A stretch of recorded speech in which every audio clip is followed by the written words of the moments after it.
ये शो हमें deeply feel कराता है कि जब एक लड़की दिल्ली जैसे शहर में अकेले सड़क पर चलती है तो उसके मन में क्या डर होता है। एक लड़की अपने आप को किस तरीके से सेफ रखने की कोशिश करती है। इस शो में ये चीज बहुत ही ज्यादा ईमानदारी से बताई गई। वैसे तो इस सीरीज के बारे में आपको सैकड़ों एक्सप्लेनेशन मिल जाएंगे, but not a single YouTuber talking about the real meaning of this series. तो चलो शुरुआत करते हैं। शो में कई ऐसे इंसिडेंट हैं जहाँ पर की सोसाइटी की नैरो थिंकिंग एक्सपोज होती है। एक औरत है जो कि अपने खुद का पेट पालने के लिए अगर प्रोस्टिट्यूशन में इन्वॉल्व है तो सोसाइटी उसे कैरेक्टरलेस बोलती है। लेकिन वही एक आदमी है जो कि उसको पैसे देकर उसकी सर्विसेज ले रहा है तो उसकी मॉरलिटी पर कोई भी सवाल नहीं उठाया जाता। एक लड़की जो कि कभी कभार छोटे कपड़े पहन ले तो उसको एक अच्छे परिवार से आने वाली लड़की के अंडर कंसीडर नहीं किया जाता। लेकिन मान के चलो एक आदमी है जो कि उसे देख रहा है तो उसके संस्कार और वैल्यू के ऊपर कभी भी सवाल नहीं उठाए जाते। वहीं दूसरी तरफ एक लड़का अगर अपने इमोशंस को कहीं किसी के सामने एक्सप्रेस कर दे तो उसको कमजोर बोला जाता है। अरे तू मर्द है भी या नहीं है, जैसे उनके इमोशंस की कोई वैल्यू ही ना हो। लेकिन आज का ये वीडियो इक्वलिटी और इनइक्वलिटी पर नहीं बल्कि खौफ की एंडिंग एक्सप्लेन पर है। तो चलिए शुरू करते हैं। मधु एक नई शुरुआत करने के लिए दिल्ली आई थी। ग्वालियर में उसका होम टाउन था और वहाँ कुछ चीजें डिस्टर्बिंग हुई थी जिसकी वजह से उसने यहाँ आने का फैसला लिया था। मधु का रिलेशनशिप अरुण के साथ कॉलेज के समय से था। ऐसा लगता था कि अरुण कुछ साल पहले ही दिल्ली शिफ्ट हो गया है और वो अक्सर मधु से मिलने के लिए ग्वालियर आता जाता रहता है। एक बार की बात होती है जब मधु अपने सीनियर के लिए फेयरवेल फंक्शन को होस्ट कर रही होती है, तब उसने अपनी एक फोटो ली और अरुण को भेज दी। अरुण ने अपने दोस्तों को शो ऑफ करने के लिए उस फोटो को अपने दोस्त को भेज दिया, ये शो ऑफ करने के लिए कि देख भाई मैं इसको डेट कर रहा हूँ। लेकिन उस दोस्त ने अरुण का ट्रस्ट तोड़ दिया, उस फोटो को मल्टीपल व्हाट्सएप ग्रुप पर फॉरवर्ड कर दिया। इसी तरीके से कहानी में एंट्री होती है नकुल की। वो फोटो नकुल तक पहुंच जाती है। इसके बाद नकुल मधु से मिलने का प्लान बनाता है। एक्चुअली नकुल और मधु एक ही स्कूल में पढ़ा करते थे और तब से ही वो मधु को स्टॉक करता हुआ आया था। अक्सर उस टीन एज में जो बचकानी हरकतें लड़के किया करते हैं, जैसे कि तरह तरह के गिफ्ट भेजना, अपने खून से लेके हुए लेटर्स देना, लेकिन कभी भी अपना चेहरा दिखाने की हिम्मत ना करना। शायद नकुल को इन्फिनिटी कॉम्प्लेक्स था। उसे कहीं ना कहीं ऐसा लगता था कि मधु कहीं ना कहीं मुझे रिजेक्ट ना कर दे। नकुल अक्सर रोता रहता था अपने सीनियर्स के द्वारा बुलिंग होने की बातें करते हुए। अब मधु शुरू से इसमें इंटरेस्टेड नहीं थी और इसी वजह से नकुल ने अपने आप को विक्टिम बना लिया और सोचा कि मधु ने सिर्फ और सिर्फ उसका फायदा उठाया है। जब उसके हाथ में अरुण की फॉरवर्ड की हुई फोटो लगी तो उसने बदला लेने का सोचा।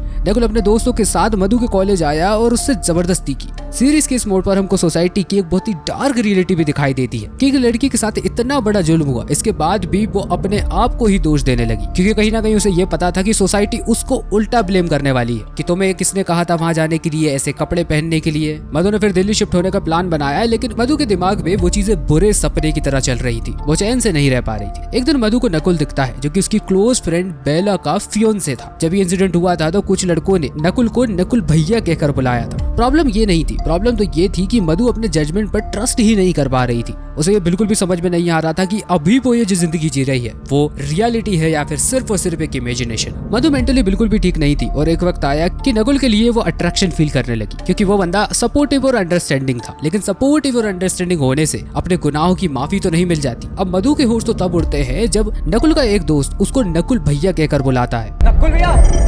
और उस रात सेम यही नाम से नकुल को बुलाया गया था। खौफ की एंडिंग में नकुल अपने क्राइम को कन्फेस कर लेता है, वो भी एरोगेंस के साथ, और मधु को मारने का प्लान भी बनाता है, वो भी उसके दोनों दोस्तों के साथ मिलकर। लेकिन जैसे ही उसके दोस्त उसको मारने का ट्राई करते हैं वो अपने अंदर एक सुपरनेचुरल सर्ज को महसूस करती है और नकुल को छोड़कर उन दोनों को मार गिराती है। कहानी में एंट्री होती है रूम नंबर 333 की, जिसमें की मधु कुछ दिन बाद शिफ्ट होने वाली थी। ठीक उसी रूम में एक अनु नामक लड़की रहा करती थी जिसने वहाँ पर सुसाइड भी किया था। हॉस्टल की 4 लड़कियां कोमल, रीमा, लाना और निक्की, ये चारों चारों लड़कियां उसी फ्लोर पर रहा करती थी और हॉस्टल की वार्डन ग्रेसी डुंगडुंग को उन्होंने पहले भी वार्न किया था कि उन्हें इस रूम में कुछ न कुछ गलत लगता है। और तो और इन चारों लड़कियों को हॉस्टल से बाहर जाने में भी उतनी दिक्कत होती है। कोई भी लड़की अगर हॉस्टल के बाहर जाती है तो उन्हें स्ट्रेंगलिंग मार्क्स दिखते हैं, किसी को बेली पेन होता है। पहले तो इन सारी लड़कियों को यही लगता था कि ये सिर्फ और सिर्फ एक सपना है, लेकिन जब ये चोट के सारे मार्क्स उनको रियल लाइफ में देखने लगे तो उन्हें ये चीज समझ में आई कि जो कुछ भी हो रहा है वो सब रियल है। जैसे कि मैंने आपको पहले भी बताया कि जब हॉस्टल की वार्डन से उन्हें सारी चीजें जब शेयर की तो हॉस्टल की वार्डन सिर्फ एक ही चीज कहती है कि वो जब इनकी दोस्त थी तो मरने के बाद वो इन लोगों को क्यों सताएगी। और यहीं से स्टोरी एक यू टर्न लेती है। जो चीज हमें शुरू से लग रही थी असल में वैसा कुछ भी नहीं था। कहानी को जरा दोस्तों रिवाइंड करते हैं। इस पूरी कहानी में हमको एक कांस्टेबल भी दिखाई देती है जो कि कंटिन्यूअसली अपने लड़के को ढूंढ रही है। उसके लड़के का नाम होता है जीवा। इन्वेस्टिगेशन के बाद पता चलता है कि जीवा अक्सर हॉस्टल की लड़कियों को हैरेस किया करता था और उसी का भूत सबको हॉन्ट कर रहा था। जी हाँ, इतनी दिनों से हम जो समझ रहे थे कि अनु इन सब लोगों को परेशान कर रही है, असल में वो अनु नहीं जीवा की आत्मा थी। दरअसल न्यू ईयर ईव के दिन उसने अनु के साथ बदतमीजी की थी और उसी के बाद सारी लड़कियों ने मिलकर उसे जिंदा जला दिया। जीवा का भूत पहले अनु को पजेस करके उसे सुसाइड करवा देता है, फिर बाकी लड़कियों को इस हॉस्टल में ही कैद रखता है। जो कोई भी लड़की यहाँ से बाहर निकलने का ट्राई करती थी और उसके गले पर या फिर पेट पर जो भी मार्क्स आते थे वो यही स्प्रेड करवाती थी। उसका डायरेक्ट मधु थी जिसे वो पजेस करना चाहता था। साथ ही एक फेक डॉक्टर भी जीवा की आत्मा का फायदा उठाना चाहता था। अब ये चीज तो पता चल गई ये भूत किसका था और ये क्या चाहता था, लेकिन इसके बाद भी अभी भी दो बहुत बड़े सवाल है कि वो जो फेक डॉक्टर है आखिरकार वो मधु से क्या चाहता था, जीवा की आत्मा का यूज वो क्यों कर रहा था। एक्चुअली डॉक्टर एक ऐसी कंडीशन से गुजर रहा था जिसका कोई क्योर नहीं था, अंत में आकर उसे मरना ही पड़ता। उसने सोचा अगर वो मधु की बॉडी को भूत के लिए वेसल बना दे, मतलब अगर मधु के अंदर पूरे तरीके से जीवा आ जाए तो वो उस आत्मा की पावर को यूज कर अपनी जिंदगी बचा सकता है। इसके बाद वो मधु को शायद जिंदगी भर अपने साथ रखने की प्लानिंग बना चुका था। उसने सारी लड़कियों को डरा कर मधु की चाय में दवा मिलाने को कहा और सारी लड़कियां इस पर मान भी गई क्योंकि उन्हें अपनी जान से कोई भी कॉम्प्रोमाइज नहीं करना था। जब जीवा ने मधु को पोजेस किया था तो डॉक्टर ने उस मूवमेंट का फायदा उठाना चाहा। जीवा की आत्मा ने भी यही सोचा कि मैं तो अपने मकसद में कामयाब हो ही चुका हूँ, लेकिन मधु ने बहुत ही हिम्मत दिखाई, उस आत्मा को अपनी बॉडी में से निकाल फेंका। अंदर ही अंदर जीवा की आत्मा मधु से बात भी कर रही थी कि तुम हार मान जाओ, लेकिन वो हार नहीं मानी। अब आखिर में जीवा को ही हारना पड़ा और मधु की बॉडी से निकलना पड़ा,